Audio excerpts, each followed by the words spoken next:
Well, welcome back, guys. This is Northpointe Plus, and this is episode 126. Welcome back. What if they've never watched before? It's your first time. Welcome. My name is Jenna DeFrain, and I have the great pleasure of being the children's minister here at Northpointe. And this is Rick Rubel, our amazing head pastor. How are you doing? I am well. Head pastor. That's interesting. Yeah. Oh, wait, that's not your... I don't know what my title is. That is my habit. That's fine. Yeah. How are you Good. doing? I'm well. Yeah. I am ready to rock and roll. Ready to go. So kind of tell us a little bit of background of what you taught on Sunday and kind of how you got there and everything like that. So we're in this series, 12 Steps, Desperate for a Breakthrough. We're getting close to the end. This coming week, we'll actually finish the series. This week, we're on step 8 and 9. So we kind of, the first 3 steps kind of go together. They're about really coming to reality, to recognize that your life's spun out of control, that you need help from higher power from God, and that you ask for that help. Steps 4 and 5 are really about doing a fearless, searching moral inventory, and then giving that to God. Steps, what is that, 4 and 5, 6 and 7 are really about recognizing that you need God to take those moral defects away and asking Him to do so. Steps 8 and 9 are about making a list of the people that your actions have hurt, and then ultimately in step 9, going and making amends for those things. So the message was really about making amends and restitution, the biblical foundation for that, and hopefully giving people a chance to think about, oh man, are there things that I have done that have injured other people that I need to make right? So yeah, that was it. What was the hardest part about writing this sermon? That's a great question. That's not on the list. Nope. You're still allowed to ask. That's okay. I haven't really talked a ton about this, but through this whole series, it has been, you can't go through the 12 steps without a lot of deep introspection. And so for me, writing each message has just been difficult because you can't really think about who have you injured in your past without applying that question to you. And so thinking back through unresolved conflict and stuff in my own life and where I need to reach out to people, and how God fits in that. Even though I've said, I've never done the steps in terms of really working through them. Yeah. This is an area that I feel like I've dealt with in this particular area often. Where there have been several different times in my life where the events have been such that it's caused me to do a lot of deep introspection and to say, hey, is this my issue? How has what I've done hurt somebody? And then trying to go and make it right. So that's a kind of a long wandering answer to say, just thinking about the pain that you've caused in other people's lives. Yeah, and that kind of goes into our first question that we have. So our first question is why? Why make amends for something that happened weeks or months or even years, even decades ago? I think the why question is a really great question because I think it's easy for us as followers of Jesus to just think, oh, Jesus went to the cross. He put my sins on the cross. Everything's taken care of. And I don't have to mess with all the stuff in the past. In reality, we are humans bound by our flesh and blood. Yeah. And our memories don't just evaporate in terms of the past, nor do other people's.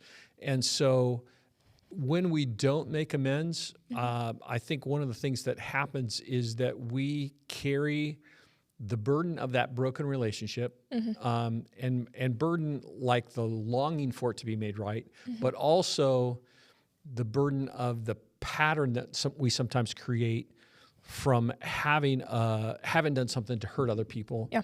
And if we don't address that, we only perpetuate the problem. It only gets worse, and we just keep repeating that over and over again. So I think the big advantage in making amends is that it releases that burden, and that it really allows us to be who God created us to be.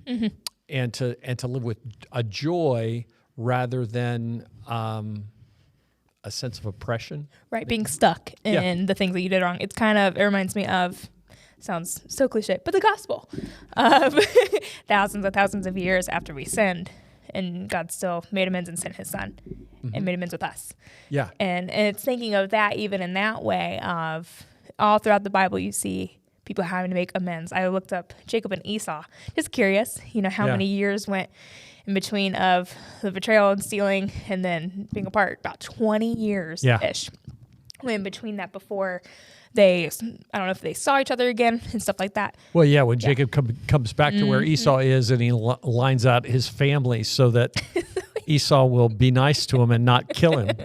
Yeah. That's huge. I mean, it's making amends in a way, but that was 20 years in between. Why not just forgive it and leave? But he felt like it was right. So, but yeah. Yeah, and sometimes I think we think that it's easier to just let bygones be bygones and say, oh, that happened when I was in college, or that happened when I was in high school, or that happened when I was a young adult, or you're still a young adult. And so we just kind of pretend like that was a long time ago. It doesn't really matter. When it does really matter, it matters. It may matter to the other person, but it matters to us just in terms of coming clean. Yeah, when I first became a Christian, I did that right away. I started texting the people who I really hurt when I wasn't a Christian. And it was so funny. They were like, Jenna, I really don't, and they're not Christian, Jenna, I really don't care. And I was like, well, I need to say I'm sorry, because that's because of what Christ has done in my life. And then flipping it, when I was in college, I dated somebody and it really, really hurt me. He was going through his own stuff.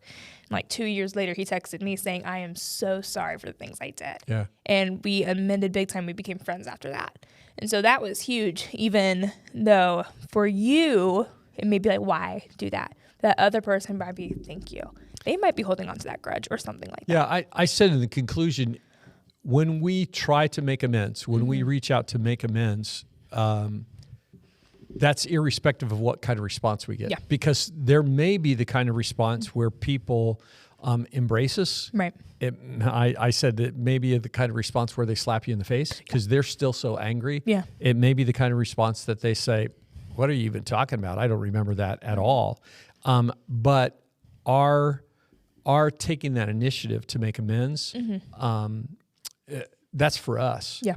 And I think, especially for somebody who's in recovery, somebody who's alcoholic, somebody who's drug addiction, when they take this step, when they reach out to make amends, most people who have lived close to somebody who's an alcoholic or a drug addict, their response, unless there has been a proven track record for a while of change, it's like, oh yeah, right. I know that there are lots of people in my life now that I know that are in recovery from addiction. Right. But there are times that I think, yeah, I've heard that before. Yeah. I've heard that before. And so the process of reaching out to make amends, it's more for that person, the person who's caught in their sin or addiction, than the person who's been offended. Yeah, my sister, Maddie, she's 24. She struggles with drug addiction. I think she's about to be a year sober. Cool. But I remember it was multiple years of her saying, like, Jenna, I'm so sorry. Like, I'm trying to get better. I'm like, whatever. Like, you are, like, you just keep going. And then it was this last time where she said, Jenna, like, I need Jesus. Like, I found it. I found the reason. I'm better. I'm sorry. And then that's when I was like, okay. And she's been sober ever since. So it is hard. It is super hard, though. Yeah. So going to our next question, which is the really hard part of an application of what you were talked about, is making a list of all the people you've hurt sounds overwhelming and emotionally draining. Do I have to do it? It really kind of goes back to the first question. Yeah. You don't have to. This is not a biblical mandate that Jesus said, okay, this is what you got to do. Right. I do think that there's a strong biblical foundation for it. It's like, do I have to eat vegetables? You don't have to. Right. but you'll probably be healthier Yeah. if you do. It'll probably be better for you long term. Yeah. And if you don't eat those vegetables, there comes a time that you pay the price for that. And I think if we don't make amends, if we don't reach out to try and bridge that gap, there comes a time that we pay the price for that, just in terms of carrying that burden. Yeah. And so it is hard. It's when your question, what's the hardest part of this? I think when you start thinking about the things that you've done, the choices that you've made that have hurt people, that's hard. Because we all want to think, I'm a pretty good person. I'm not bad compared to that person. I'm not very bad. And yeah, I did some things wrong, but you start thinking about the pain that you have caused them. And you really consider that. Yeah. It's painful. Yeah. I'm weird. I said yes, like you should do it. And the reason why I said yes is because it is so, I think, crucial for healing. Yeah. I am very big on trauma and healing from it. Like, I remember things that I did wrong when I was 5 years old on the school. I told you that this morning, 5-year-old on the school bus. And I still hold that burden because they didn't have zero clue probably, but I do. But writing that name and saying, like, I'm sorry, forgive me. They don't know. I don't even know where they're at anymore. Yeah. But it takes time and it's going to hurt. But at the end, it's going to be okay. There's a song I love. It's, it hurts, but now I know I'm free. So that kind of reminds me of it. It's so hard. It seems daunting. It seems impossible that you're ever going to get through it. But you can. You have Jesus. You got it. Yeah, it's the Keith Miller quote that I used in the message where he says, we want a journey around the pain, but the only way to get past the pain is to go through the pain. Yeah. Yeah, my dad, when I was born, decided to not be a part of my life, and that drastically hurt me for 18 years. And I remember I never wanted to forgive. Before I was a Christian, I told God, like, how dare you? And then I became a Christian. I was like, God, how dare you? And then when I turned 17, I went through a lot, and God kind of said, you need to forgive him. And I was like, oh. And I hurt my dad in a way because of how I talked about him. Yeah. And he never knew until I told him, because when I met him in person, I'm like, I'm so sorry of all the things I told about you when I was 10. Yeah. But it's so rewarding making lists of all the people that you did hurt, like including my dad. That was the hardest thing. Yeah. But that forgiveness of yourself and for him, and just letting that God come in with love in that situation is so crucial. But this kind of goes into the overthinking of it sometimes. So if you're an overthinker, sometimes there are small things from a long time ago, like when you're 5 on the school bus. These people probably don't even remember these things. How do you know what you really need to apologize for and what is just you being anxious? That's a really, really good question. I think that the process, that what you do in that as you make your list, you start with the things that you know that you've hurt somebody desperately, and you just keep writing. Right. And as things come to mind, I think you try and ask, how can I make amends? How can I make restitution in that particular situation? And I think if there are things that you can identify, I would just trust the Holy Spirit, because the opposite reaction of that is to rationalize and say, that wasn't that big a deal. Yeah. But there's a reason why you still remember it. Right. And it may be hard to figure out how to do that. Yeah. This is man, I hadn't thought of this illustration. I could have used this on Sunday. When I was in 6th grade,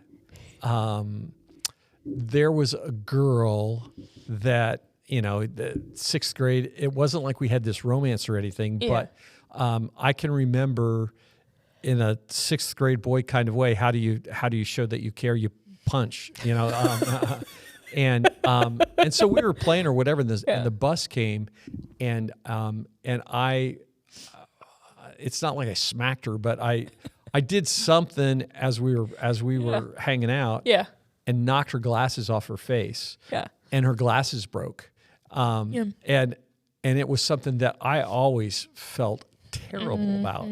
So a whole bunch of years ago, she's on Facebook. I was on Facebook. We have a Facebook group for our high school graduating class. Yeah. And when I saw she got on, I sent her a message and said, "Do you remember this from 6th grade? I am so sorry." And her response back was like, "Yeah, kind of, I remember."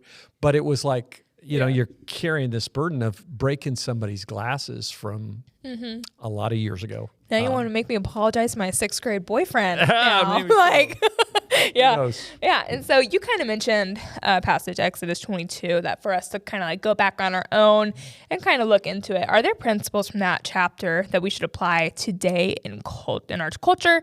And do we have to obey what it's saying? Yeah, so Old Testament law was Old Testament law.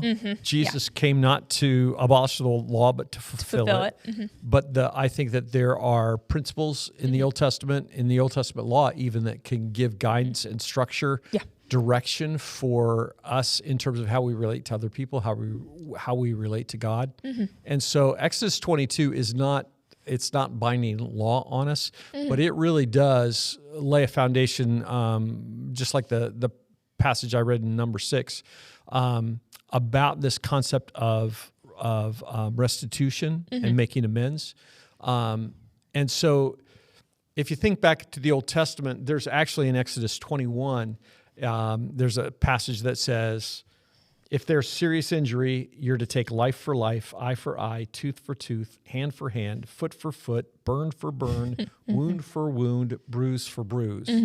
And so you take a step back and say, okay, how do you make sense of that in terms of what Scripture teaches? There was something powerful in that legal system that says what you do is going to be done back to you, because that keeps it from escalating. Yeah. It keeps it from, okay, you punch me, I'm going to punch you harder.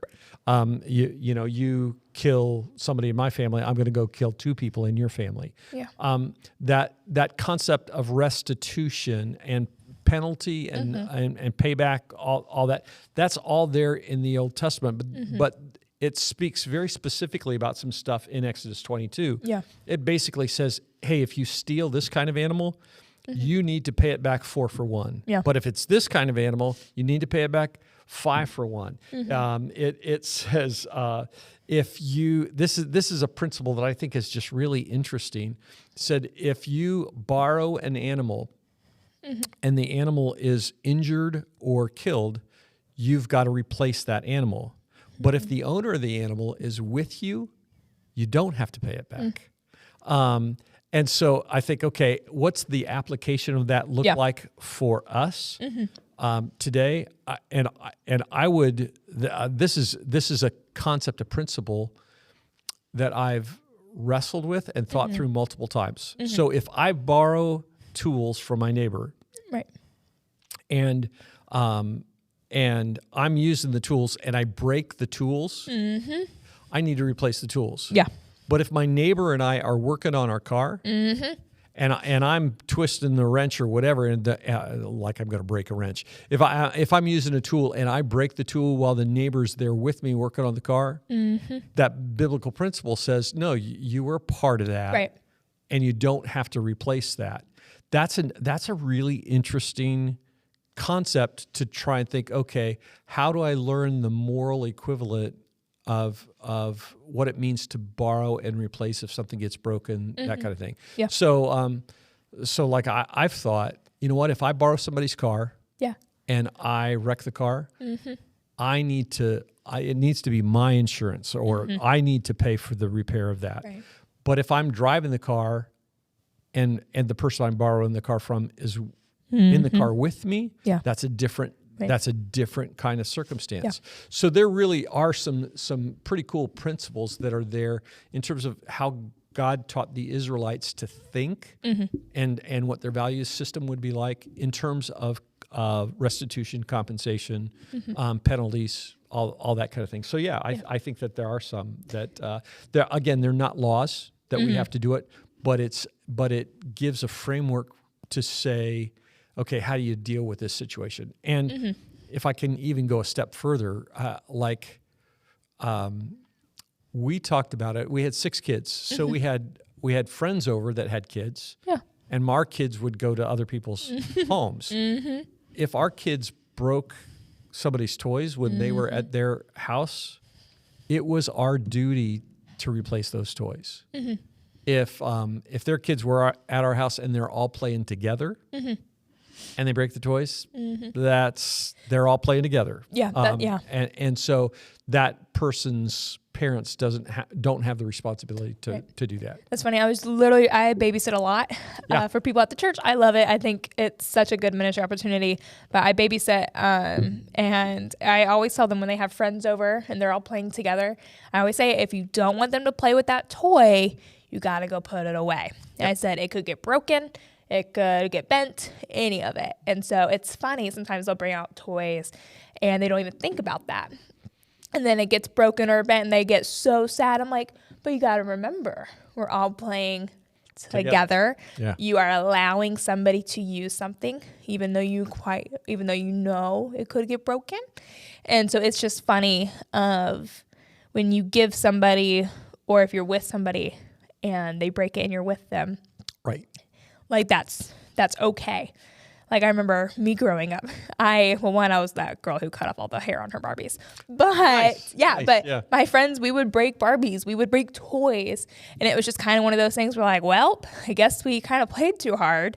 And then our parents would be like, it's okay. Like, we have plenty more. Like, don't worry. But it was that of when you play together and you're playing, sometimes things are going to get broken. Yeah, I would say as a parent, like I said, of 6 kids, we tried to instill in our kids that if they were at somebody else's house and they broke a toy, they broke the toy, Right. that they needed to replace that toy. Yeah. That's that concept of making amends and Right. restitution. Yeah. So those are all of our questions. That's it? Yeah, because we just covered the last one. We did. Yeah. You and I are just going. We're rocking and rolling. Yeah. Let me think if there's anything else in the message that didn't make it in. What would you say to that one person who is like, well, I'm not an alcoholic. I don't struggle with drugs. I don't struggle with porn, sex. I may be addicted to my phone or watching TV. And they're kind of passive listeners to this series. I've been there. I've talked to somebody about it. They're like, I didn't realize, holy cow, once they started. What would you say to them to encourage them to lean in or rewatch some of the sermons? Yeah. I would just do what you said. I would encourage them to go back through and maybe to pray before they watch again or listen and say, God, show me where this is me. Because I would maintain that we all have addiction to sin and we all have, we all struggle with stuff. Sometimes the consequences, and I haven't really talked about this. There is a difference between the chemical compulsion to participate. That if you're addicted to drugs, your body craves that drug. It's not just simply saying, "Oh, I'm going to go through the 12 steps, give it to God." That's what my sister always said. Yeah. There's a different level that you have to deal with, whether that's going through detox or whatever it is. Right. Sometimes I think maybe we need to go through detox with sin and figure out how to break the power by eliminating our exposure to a particular thing. You struggle with porn or whatever. Maybe the thing that you need to do is go for a period of time without your phone, without any alone time with a computer, and then in that detox time, then you start to work the steps. Yeah. Because you realize that you're powerless, your life is unmanageable, all that stuff. I think one of my biggest burdens in this series has been that it would be easy for people to say, "Oh, that's not me," and my challenge would be to say, "I think it's you. I think it's all of us." Right. And I think to deny that is it's probably a lie from Satan. Yeah. Now, again, for me, I just keep coming back to in one part of the message yesterday, I said step 4 and 5 is about confession. When you do the searching moral inventory of yourself, searching and fearless moral inventory, that's all about confession. Yeah. That steps 6 and 7 are all about repentance. It's saying, God, I'm so sorry, and I need you to take this away. It's all about repentance. Step 8 and 9, I think, for me, it's all about, and you would think that there would be a better word for this, but for me, it's all about selfishness. Yeah. It is whether or not we are willing to recognize the impact that our sin has on others, not just on our relationship with God. Yeah. And when I do that, when I think about the things that I've done that have injured other people, at least in me, I don't know if this is true for everybody, but at least in me, the root of that is always selfishness. Oh yeah. I had a great conversation with our older son last night, and I was telling him about this series, and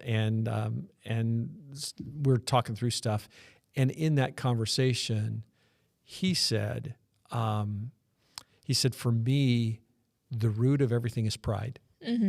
And pride, I think, speaks to this because we don't want to admit that our choices, our sin, our addiction has negatively impacted other people. And sometimes the magnitude of that impact is incredible. So somebody who has a sexual addiction and lives that out can destroy somebody else's life. Yeah. And it's pretty difficult to make amends for that. Oh yeah. But that's true. You know, the magnitude of trauma that you can create as an alcoholic it's devastating. And so you look at that stuff and you think, oh, that's not me. But then I think, oh, when I lose my temper, that has impacted my relationships with everybody I work with. You know, they're afraid to talk to me or whatever. When I have this issue with hedging on telling the truth, which is a nice way of saying I lie. You know, when I lie, the impact that has had on this person and this person and this person, because they believed what I said and they acted on it, and then that blew up in their face. Their inability to trust other people is because of me. That's you know, our selfishness, our pride. When we make that list and begin to make amends, it takes us back to a place of humility that really, it's kind of where I started in the message in terms of with my friend Mark, the authenticity of being able to say, you know what, I'm a mess and I'm just trying to go one day at a time following Jesus. That's I think that's where the rubber meets the road. Yeah. So yeah. When I first became a Christian, I told my youth pastor, I said, "Why is life so hard? Like being a Christian is ridiculously hard." And he goes, "Jenna, because you're looking at it like it's a sprint. You're just going." And he says, "It's not." He goes, "It is one day at a time." Yep. And for a while, sorry, Mom, I put on my mirror an expo marker, one day at a time, and it is still there. It is not coming off. But, and that's what I said. And that goes with addiction, with struggles, with college, with school, with work. It's all one day at a time. Take it one day at a time. Walking with Jesus one day at a time. Yes. Yep. Oh, yeah. Well, do you have anything else? That's all I got. Us? That's all I got. Perfect. Well, thank you guys for joining us, and we will see you on Sunday, and see you next week.